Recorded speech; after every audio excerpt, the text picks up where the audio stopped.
Sa kabila ng kanyang mga kahangahangang achievements sa loob ng 14 na dekada sa mundo ng boxing, ay talaga namang kabibiliban mo ang ating nag-iisang pambansang kamao, sapagkat sa kabila ng mga pangmamaliit, pang-aalipusta at kung ano-ano pang pantatrastok na ginawa sa kanya noon ng kanyang mga naging kalaban, Manny Pacquiao, T-Rex arms, pop, pop, pop. ay kadalasan ay sinusuklian niya lang ito ng isang matamis na ngiti at sinasabing, Well, I keep my mouth shut and let him talk. Let my fist talk in the ring. Isang halimbawa dito ay noong makaharap niya ang Meksikanong di umano ay ang batang bersyon ni Juan Manuel Marquez na si Jesse Vargas. Matindi to mga brad, sapagkat ayon mismo kay Vargas ay bata pa lang daw siya ay kumukulo na ang dugo niya kay Manny Pacquiao dahil sa ginawa nito sa kanyang mga iniidolong Mexican boxing legends. Kung atin kasing matatandaan mga brad, ay minsan nang binansagan the Mexicutioner si Pacquiao noon sa dami ng itinumba nitong Meksikano gaya nila Emmanuel Lucero,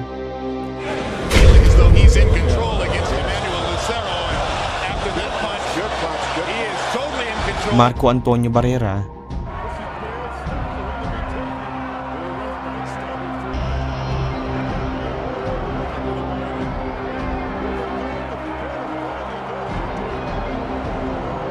Juan Manuel Marquez,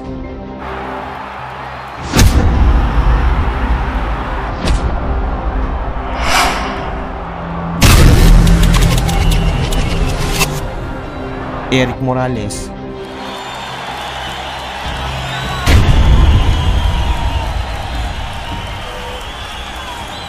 Hector Velasquez,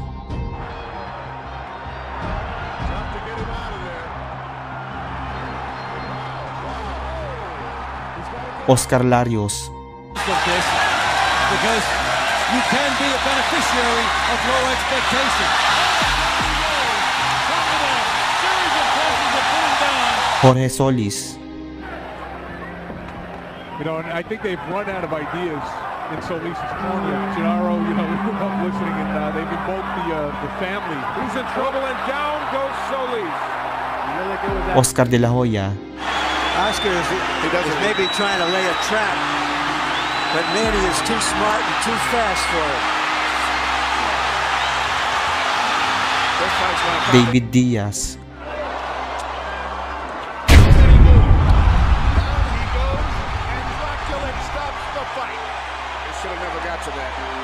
Brandon Rios, Easily a favor of Manny early. at ang higanting si Antonio Margarito.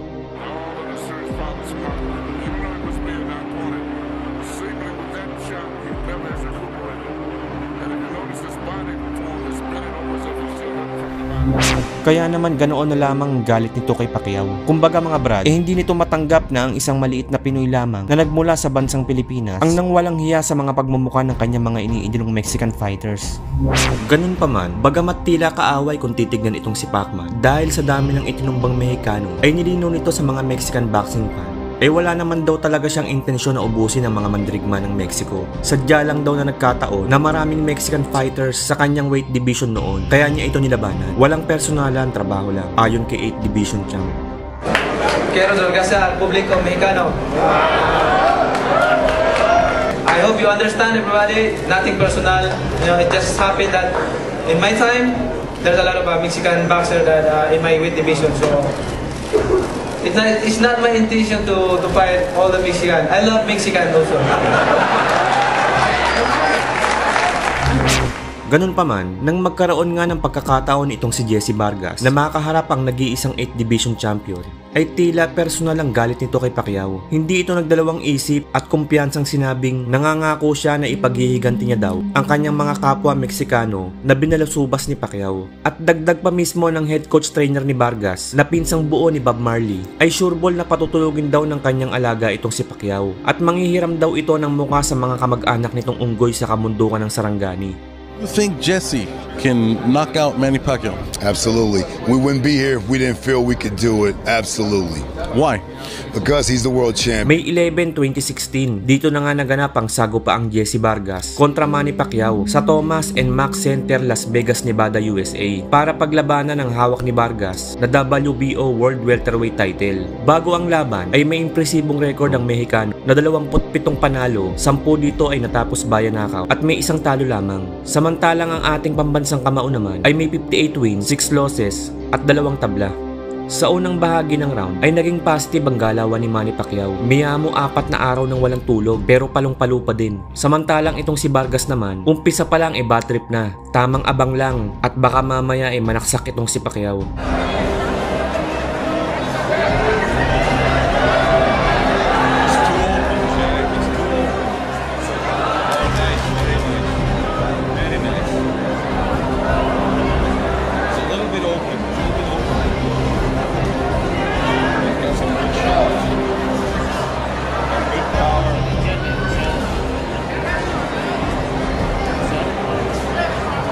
Round 2, grabe ang bilis pa din ni Boss Manny mga kaibigan. Parang hindi 57 Parang 17 anyos lang na nakarobus na may halong Robitussin, Lagundi Plemex at extra Diyos ng umaga, tanghalian, hapunan ng dating Samantala, bago matapos ang huling segundo, ay kahindik-hindik na suntok ang tumama kay Vargas na mahiya mo hinampas ng didosing poste na may mga pakong bakya. Tinamaan ito ng isang left straight counter punch ang uyang-uyaan dahilan upang ito ay bumagsak at bilangan ng third man in the ring.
Round 3, tila nakadama na ng takot ang tinaguriang kanyon ng mga Amerikano mga kaibigan. Ingat na itong bumato ng mga suntok. Samantala, mapagkakamalang si Vargas ang 57 at si Pacquiao naman ang 27. Dahil sa bilis nga po ni Boss Manny, makikita rin na parang nagcha-cha-cha si Pacquiao dahil sa tindi ng mga footwork nito. Parang si Bugs Bunny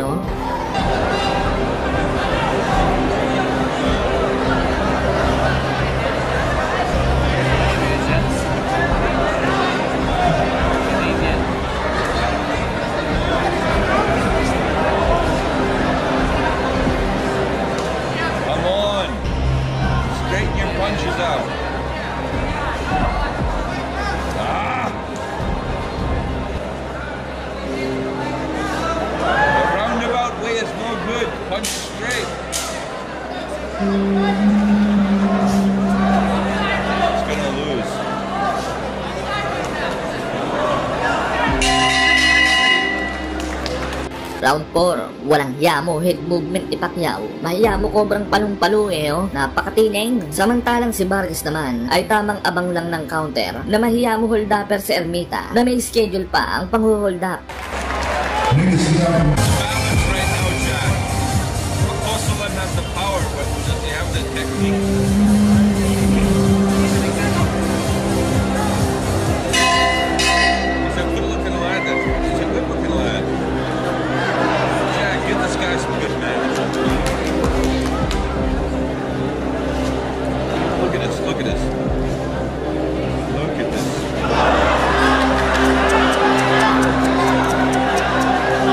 See?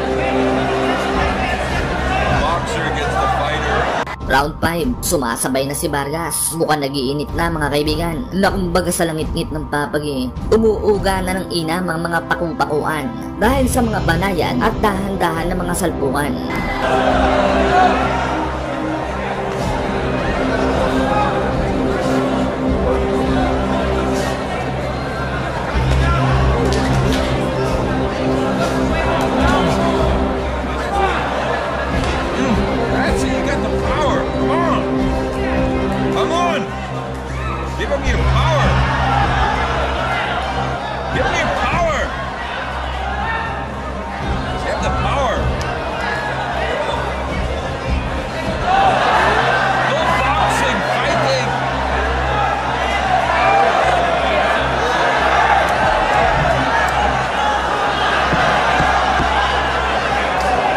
Round 6, bago-bago pa lamang pinagpapawisan si Boss Manny mga kaibigan, na ang ibig sabihin ay mag-uumpisa pa lamang ang tunay na laban. Samantala, grabe talaga kung bumuka ka itong si Vargas. Parang pala kang magpapa-crossbreed lang sa tambay ng biglara na bayawak eh oh. This is frustrating to me. Frustrating. The best man is not going to win this fight. Come on, hit him!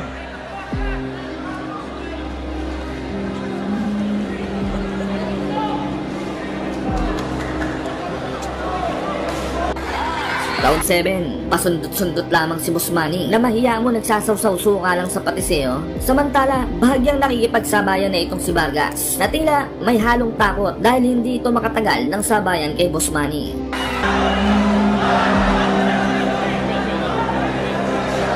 He's taking too many punches for the good punches he's getting out. He needs a better trainer. He needs to switch trainers. He's strong and he's got the heart. He's got a heart. Come on. What, Mom? What'd you say, Mom? Round 8, ang tagal ng tagapukpok ng kampana, grabe. Umihi pa daw eh. Alay na si Boss Payless eh oh. Anyway, nagiinit na ang dalawang boksingero mga kaibigan at nagkakasabayan na ito. Samantala, sa round din na ito ay tatagas na ang dugo sa nguya-nguyaan ni Jesse Vargas. Bigyan ng napkin at agwak, sunada yan.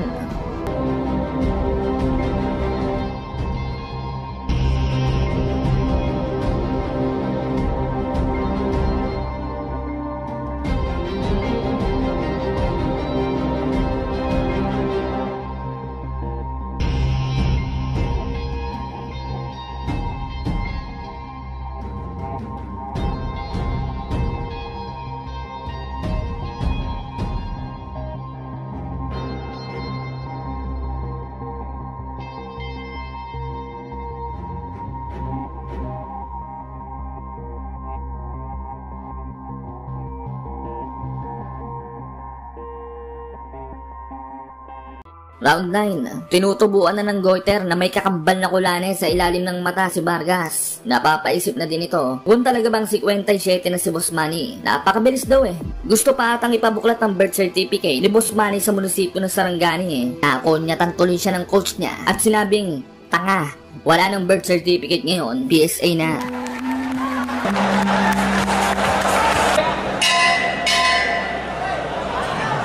Oh, bullshit. Salami's ready for you. You gotta land the punch, baby.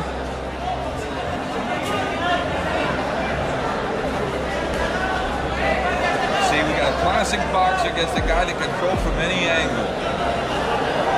All he gotta do is hit that one good punch and he's got it. Round 10, grabe talaga si Boss Manny. Parang hindi 57 eh oh. Hindi man lang hinihingal. Napakadaming gasolina. Parang kaya hanggang round 100 eh oh. Samantala, parang nawawalan na ng pag-asa si Vargas mga kaibigan. Dahil hindi ito masyadong makatama kay Boss Manny. Bigyan ng magic beans yan. He looks good. Boy, he looks much better than before.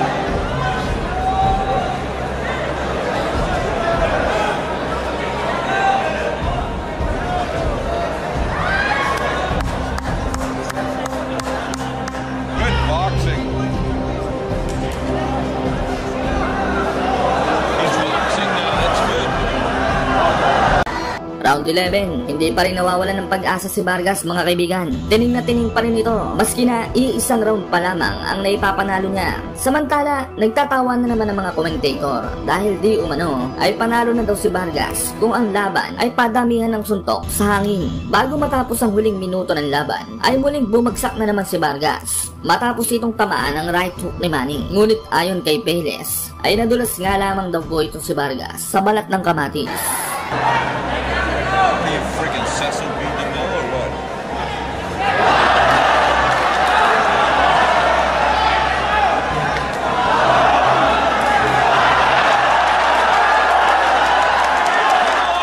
Come on! Get him! You're tougher than he is! You're meaner! You're bigger! You're badder!